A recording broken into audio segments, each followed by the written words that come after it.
signing up to work with Donald Trump is basically just signing up to be permanently embarrassed. Even with the tanking economy and the job losses and Trump's obvious delusion, it would still be embarrassing to work with Donald Trump. And unfortunately, more and more people are finding this out the hard way, as Politico just dropped an embarrassing bombshell on Donald Trump's daughter. How's it going, everybody? My name is Hunter Avallone with Occupy Democrats. Welcome back to another video. Now, we'll take a look at this embarrassing bombshell in just a moment, which I'm sure is leaving Donald Trump's daughter just coping and panicking. But there are countless things Trump has done that's not only embarrassed the nation, it's embarrassed the world.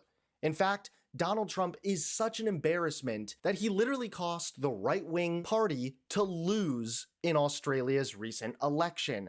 Today, the Australian people have voted for Australian values.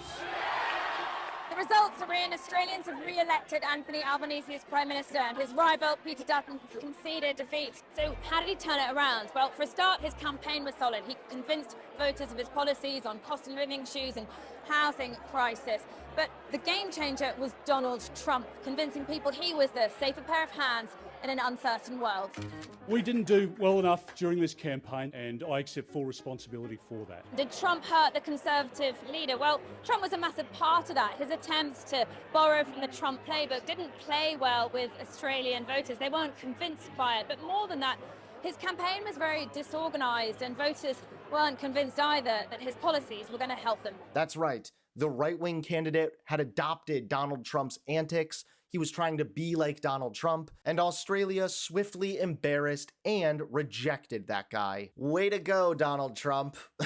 The embarrassment Trump has inflicted upon this nation extends to several citizens as well. One Yale professor recently sat down to explain why he's actually leaving the country, and it's really quite sad. We're doing a center to bring journalists from democratically backsliding countries like your own to work together to trade strategies. Why do it in Canada, though, not here?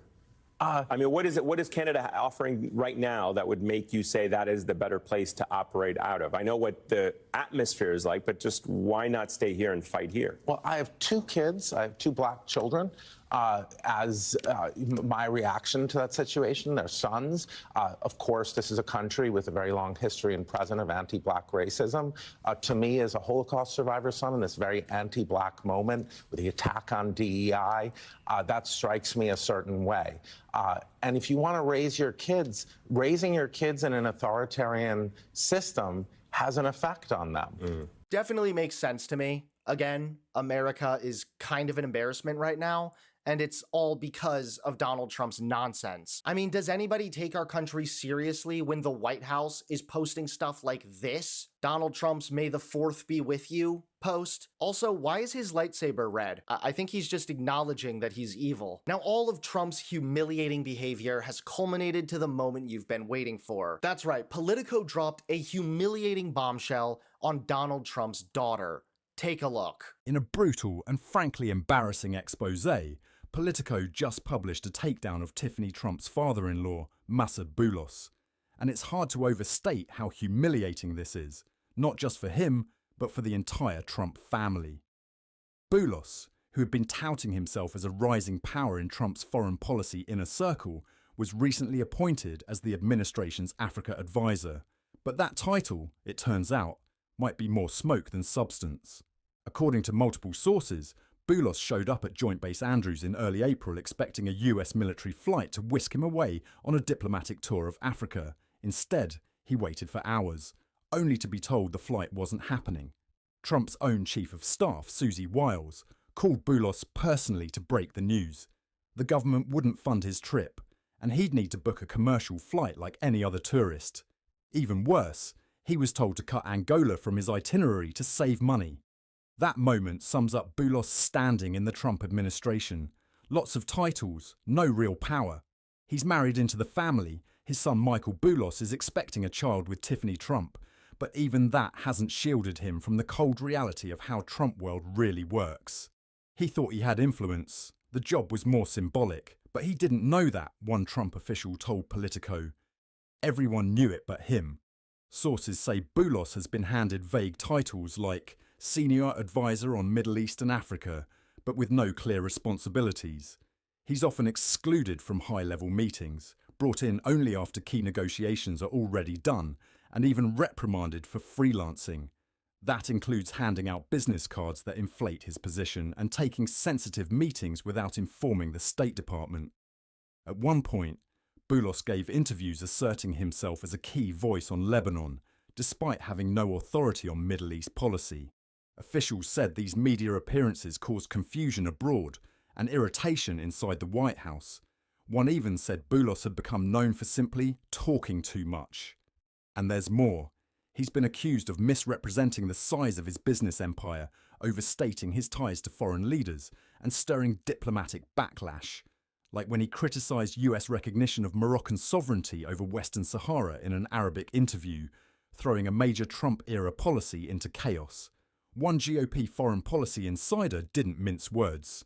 He's not Rick Grenell, he's not Steve Witkoff, he's just not taken seriously. That's a brutal comparison, considering Grenell and Witkoff are top Trump allies who actually wield influence. Yes, Bulos has scored a few quiet wins, helping facilitate a deal between Congo and Rwanda and meeting African leaders, but even these efforts have been largely overshadowed by the fact that no one else wanted the job. As one official put it, he's done what others haven't been doing, because there's no one else in the field. At the end of the day, this story isn't just about one man overestimating his influence. It's about the brutal reality of Trump's orbit, where even family by marriage can be humiliated, sidelined, and kept in the dark while thinking they're holding the spotlight. Tiffany Trump might have married into the dynasty, but her father-in-law just got a very public reminder. In Trump world, loyalty and family mean nothing if you're not useful.